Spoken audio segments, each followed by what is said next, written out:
अकीदे और रिवायत में ये बात मिलती है कि जिन शेप शिफ्टर्स होते हैं, दूर तक तेज रफ्तार से जा सकते हैं और इंसान पर असर भी डाल सकते हैं। इसीलिए गलत नीयत से कुछ बदबख्त लोग कपड़े, कभी दुपट्टों की कतरन, कभी कभी पीने की चीजें इस्तेमाल करते हैं जादू करने के लिए। इसी सब खौफ की वजह से लोग दरगाहों का रुख करते हैं। एक और लफ्ज जो इस दुनिया में बार बार आता है वो है हाजिरी। आदाब, नमस्ते। आज बात करते हैं सिहर, जादू, जिन मामों और दरगाहों का जो ताल्लुक है। जैसे कि पहले वीडियोस में मैंने अर्ज किया, बचपन से ही जिन हमारे लिए कोई एब्स्ट्रैक्ट चीज़ नहीं है।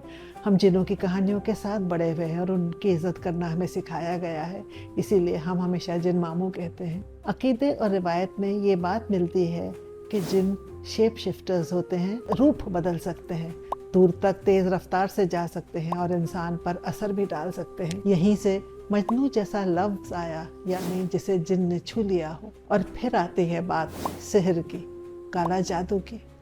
कुरान भी सिहर के खतरे से आगाह करता है। सूरह बकरा में इस बात से आगाह किया गया है। इस्लामिक टेक्स्ट में जिन का जिक्र अलग है और सिहर का जिक्र अलग है। आम रिवायती समझ में सिहर को अक्सर जिन से जोड़ा जाता है, ये फ़र्क समझना ज़रूरी है। सिहर गैबी या रूहानी तरीक़ों से किया जाता है और आम तौर पर ये माना जाता है कि इसमें जिन अक्सर मददगार या वसीला बनकर शामिल होते हैं। लोग कहते हैं हसद, दुश्मनी, बुरी नज़र से जादू होता है। आप देखते होंगे कि लोग नज़र उतारते रहते हैं। इसीलिए गलत नीयत से कुछ बदबख्त लोग कपड़े, कभी दुपट्टों की कतरन, कभी कभी पीने की चीज़ें इस्तेमाल करते हैं जादू करने के लिए। आपने शायद कभी देखा हो कि दुल्हन के कपड़े हमेशा बहुत संभाले जाते हैं, क्योंकि कुछ लोग होते हैं, जिनको क्या कहूँ मैं, बुरे लोग हैं वो, जो दुल्हन के आंचल काट लेते हैं ताकि उसके यहाँ औलाद ना हो। तो बहुत ख्याल रखा जाता है और इस बात का बहुत खौफ रहता है। आजकल तो नहीं लोग मानते, लेकिन पहले इन बातों को बहुत मानते थे। और इसी सब खौफ की वजह से लोग दरगाहों का रुख करते हैं। कोई ये सोच के कि जिन का असर है, कोई ये सोच के कि जादू है, या कोई सिर्फ सुकून के लिए। दरगाहें उनके लिए एक ऐसी जगह होती हैं जहाँ बरकत का एहसास भी होता है और उम्मीद भी। यहाँ पर होते हैं मुतवक्किल और आमिल। इस दुनिया के वो बहुत अहम किरदार है और बहुत पुरअसरार होते हैं। मवक्किल को रूहानी मखलूक समझा जाता है जो अल्लाह के नामों और कुरानी हुरूफ से जुड़ी हुई होती है। उनको या जिन या मलाइक से जोड़ा जाता है। आमिल वो होते हैं जो इंसान बहुत चिल्ला करते हैं, बहुत इबादत करते हैं और उनको कुछ एक ताकत मिल जाती है। लेकिन बहुत एहतियात करनी चाहिए, क्योंकि हर आमिल सच्चा नहीं होता।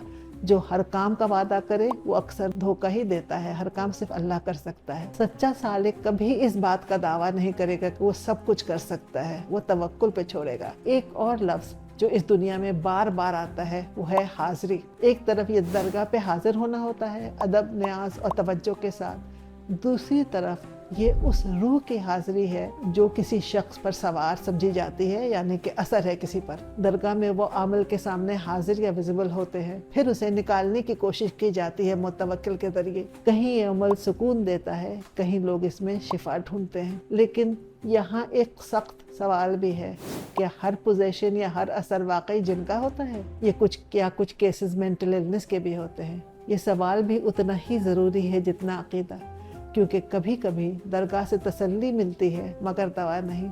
दवा मिले ये ज़रूरी नहीं होता। दीन उम्मीद देता है, लेकिन हमेशा ये कहता है कि दवा के साथ। असली बात यह है, जिन का अकीदा अपनी जगह, सिहर का खौफ अपनी जगह और दरगाह की बरकत अपनी जगह। लेकिन इंसान की तकलीफ को समझना, उस पर रहम करना और उसके लिए सही इलाज तक पहुंचना, यही सबसे बड़ी इंसानियत है। मैं अपनी जब किताब लिख रही थी in search of the divine living histories of Sufism, तो मैं बहुत दरगाहों पे गई और मुझे बहुत ऐसे लोग मिले जो जिनको ये लग रहा था कि उनके ऊपर असर है या उनके ऊपर जादू है, जादू टोना है, काला जादू है। बीजापुर में जब मैं गई तो अमावस थी और अमावस की रात में ये सोचा जाता है कि बुरी रूह नगर या भूत प्रेत ने किसी ने आप पे असर किया हुआ है, तो वो उस रात निकलती है बाहर और फिर ये लोग कुछ वजीफे करते हैं जो आमिल होते हैं कि वो वापस ना जा सके। तो मुझे ऐसे भी वहाँ बहुत मिले। और यहाँ पे मज़हब का कोई क़ैद नहीं होता, हर मज़हब के लोग आते हैं और मुझे हर मज़हब के लोग मिले भी थे। और एक मिली थी, उनका नाम था शारदा, जिन्होंने कहा मुझे बहुत फ़ायदा हुआ और उसके बाद से मैं हर साल आती हूँ यहाँ पे बीजापुर के एक दरगाह में। اچھا وہاں جب میں بنگال گئی، بنگال کا تو کارا جدو بہت مشہور ہے، وہاں کی درگاہوں پہ مجھے بہت لوگ ملے. ایک جگہ مجھے ایک لڑکی ملی، چھوٹی سی بچی تھی جو بالکل درد سے، جس کو کہتے ہیں نا کہ she was doubled with pain, جھکی ہوئی تھی درگاہ کی، وہ پکڑی ہوئی تھی جالی. تو اس کی والدہ سے میں نے پوچھا تو انہوں نے کہا اس پہ اثر ہے. میں نے اس سے پوچھا تو اس نے کہا پیٹ میں بہت درد ہے. تو میں نے بہت کہا اس کی والدہ سے کہ ان کا علاج کراؤ. تو کیا ہوتا ہے کہ جہاں ہم تو پیٹریارکی میں رہتے ہیں، پیٹریارکل سوسائٹی میں رہتے ہیں، یہاں پہ اگر لڑکیوں کے اوپر یہ داغ لگ جائے کہ ان کو کوئی دماغی بیماری ہے تو پھر اس کو پاگل کہنے لگتے ہیں، because here mental illness is not treated as any other disease.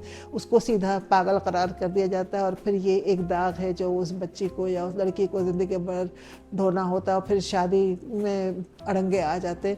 So that is another reason why so many people take, and you mostly see girls in these or women in these درگاہs، کہ اسی لیے بچیوں کو، عورتوں کو درگاہوں میں لے کے جاتے ہیں ٹریٹمنٹ کے لیے instead of hospitals. But that is not correct. ہمارے رسول خدا کی بہت مشہور حدیث ہے، پہلے اونٹ کو باندھو پھر عبادت کرو.